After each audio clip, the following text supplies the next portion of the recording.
So I actually remember the first time I had a cognitive dissonance in a religious setting, where something that I was experiencing didn't fit with what I believed. Did you all have anything ever like that? Oh, that means yes. I was 5 years old, and my family was a member of the Episcopal Church in Toledo, Ohio. Now, this was high Episcopal, all right? Huge ceilings, really hard pews with no cushions. You know, the board at the front of the church that had the numbers of the hymns, and you just followed along with the prayer, insert hymn here. And it had a huge altar that was way far away from the rest of us, and lots of cloths and robes and smelly things and priests and altar boys. Yes, the whatever that was, that it just, yeah, and it made my nose itch. I was in awe of this church and also kind of afraid of it. And I also remember my Sunday school class. It was in the long hallway down from the room where the coffee was. It was the second classroom on the right. I don't remember a single thing that I learned in that classroom, but I remember that it was on the second door from the right from the coffee. And I remember the offering that happened in my classroom, the offering. I remember that my parents would give me a quarter, and our teachers would collect the offering at the beginning of our class. And it would go in this fancy offering plate. Now, I bet you all can imagine this too. Round plate, had a little rim on the outside, and the red felt on the bottom. How many of you remember that plate? Yeah, a lot of us had that plate. Well, after the offering, the teacher would hold up the plate to the ceiling, and they would say something like how this offering was dedicated to the glory of God or something like that. And then the teacher would very ceremoniously take the plate and place it outside of the classroom. And then we would continue on with classes. So then what happened for me is when I left classes, the plate was gone. Since it was offered up to God, I figured God must have taken my quarter. So this is where the cognitive dissonance set in, because I couldn't figure out why God needed my quarter. Like, didn't God have all this fancy stuff up in heaven? Did God really need the quarter more than me? Because I could buy candy with that quarter. Or more than the people downtown who I saw were sleeping on the streets when I was coming into the big fancy church. Did God need the quarter more than them? Why did God take my money? And how did he magically make it disappear from the hallway? So that was the moment when I started questioning religion. In retrospect, you could probably say that was the moment I became a Unitarian Universalist. So I'm older now, and I know the ways of church. And I now understand that it was probably a volunteer's job to go down the hallway and pick up the offering, take it back to the office, and count it. And I know that that money was probably going towards an operating budget to maintain a really old church. But that is not what they said. They said it was going to the glory of God. And that created cognitive dissonance for me. So fast forward a couple years, I love our Unitarian Universalist principles and sources. You should expect that you will hear an awful lot about them, and that in my sermons, in our conversations, in my protest speeches. They give me a sense of belonging, which happens to be our theme for October, but more on that next couple weeks. But our 7 principles connect me with what I believe. that collective understanding of what connects us and gives us meaning, both within myself and also within the community and outside of myself. It's a lifelong spiritual practice to connect with that first principle, the worth and dignity of all people.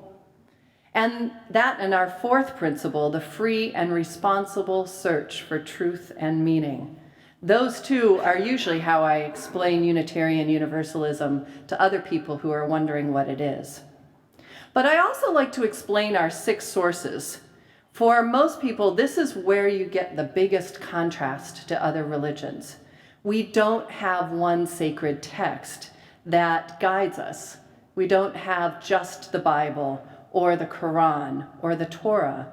Instead, we draw from many sources that create the foundation of us being a living tradition, one that is always evolving and with our knowledge and our experience. When it came to that offering plate experience of my childhood, the sources that were challenged for me was the one that says we draw from direct experience, meaning that our experiences influence our faith in the world. What we see, feel, touch, and intuit are worthy. We are our own sources of what is divine for us. Think about that for a second. We are our own sources for what is divine. What a profound statement, really, that we don't need something else to tell us that we know it. My direct experience, that I was experiencing some things that seemed functional, money, as going up to God, didn't make sense in my direct experience. It was a contradiction. Another source is a favorite of many UUs, the guidance of reason and the results of science. That means that we believe science when it says that the Earth is 4.5 billion years old, not 6,000. We believe that climate change is real because scientists tell us it is. We study the cycle of life and death, and we understand what science says about it. And my reason said that God didn't need my quarter.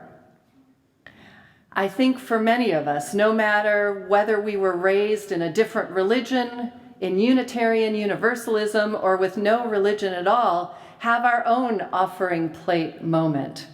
I would like to hear what yours are. It's that moment when we're told by a religious authority, and it just doesn't match up with our own reason and logic. For some of us, we hear that some people who take the Bible literally insist on teaching our children that the earth is 6,000 years old, even when we know the top layer of the Grand Canyon is probably 250 million years old. There's cognitive dissonance in that. Some of us who read the Torah or Bible or just grew up in a Judeo-Christian centric world heard the story of Adam and Eve, and we had so many questions. We know science and biology, so how was this woman made from a man's rib? And why was she created second anyway? Others of us question how additional progeny came from Cain and Abel, and there were no other humans around, and how did all of that beget? If we were raised Muslim, maybe we questioned the staircase that showed up out of nowhere that took the Prophet Muhammad, blessed be his name, up to heaven to meet God. We've seen, I've seen millions of clouds. You all right? I've never seen a cloud produce a ladder, and it's never taken me up to heaven. So here's the rub for me, because I actually support people having a wide variety of beliefs. And I believe that personal beliefs can be very beneficial for people making meaning of their lived experiences. I had grandparents, my Uncle Ken's parents, and they were Southern Baptists, blessed their souls. And there were a lot of things that I did not agree with what they were teaching. But I saw how happy that community and that faith made my grandparents. So it was a cognitive dissonance for me. That was not going to be a faith for me, but it was life-giving for them. And I had to recognize that something could be life-limiting for me and life-giving for somebody else. The offering plate story confused me, but it didn't hurt me. In this context, the glory of God receiving money was concerning, of course, but there was no harm. But there can be times that our belief can create such a cognitive dissonance that it can be harmful, especially when religion is used as a weapon to tell people that they are less than. Anything less than beautiful, as our hymn said, less than divine. It becomes not useful, and then instead harmful. One of my seminary professors, Carrie Doring, is an expert in pastoral care, and she taught me about these terms, life-giving versus life-limiting. Beliefs of all kind can be life-giving. These are ones that give us hope, or energy, or connection, or significance. They can ground us when everything else around us feels chaotic. They can help make meaning of a situation when there otherwise would be a real struggle to find that meaning. But there may be a time or a situation when those same beliefs may be life-limiting, where the cognitive dissonance of what we know or what we are experiencing are in direct contrast with what our faith taught us or what we thought we believed. And this is the examples that I caution you to hold your hearts carefully. Because I cannot stress enough that some of these beliefs can be so debilitating that they stretch beyond cognitive dissonance into actual moral injury. These beliefs can cause life-affecting scars. And in too many cases, far too many cases, they've created situations where people who have had no other choice than to leave their homes, leave their religions, or even feel that they had to take their own lives. When a religion tells you that your beautiful queer soul is less than perfect, the harm can be tragic, especially for young people who are finding that their attraction is not to somebody of the opposite gender as their society says, or for someone who is reconciling the fact that the gender that they feel in their heart is not the one that they were assigned at birth and have been acculturated into. The result can be parents who reject their children or children who reject themselves. It is believed that up to 40% of homeless youth are LGBTQ. Karen and I got to experience a lot of this in the days after the Pulse massacre in Orlando. A tragic story of parents who would not come and pick up their son's body. He was not out. They did not know this about him. And their religion had told them so clearly that this was wrong that they could not even get their child's dead body. That is harm, and it's being inflicted in the name of religion over and over and over again, not just in our country, but in our wider world. Another example is the terrible things that we can say to parents who have had the loss of a child. Comments like, God needed another angel, or God must have a reason, or he's in a better place now, can inflict such incremental harm to parents who are already suffering unimaginable loss. Not only are comments like this not helpful, it sends a message that a God would have a purpose in taking their child. This compounds the hurt that already exists into a level that inflicts moral injury onto somebody else. Moral injury often can happen in war situations. Authors Rita Nakashimi-Brock and Gabrielle Latini have explored the concept of moral injury of those who have fought in wars. Whether or not the veterans believed in the war that they were fighting, the acts that war requires can leave them with a deep-seated sense of transgression, including feelings of shame, grief, meaningless, and remorse from having violated some core moral beliefs.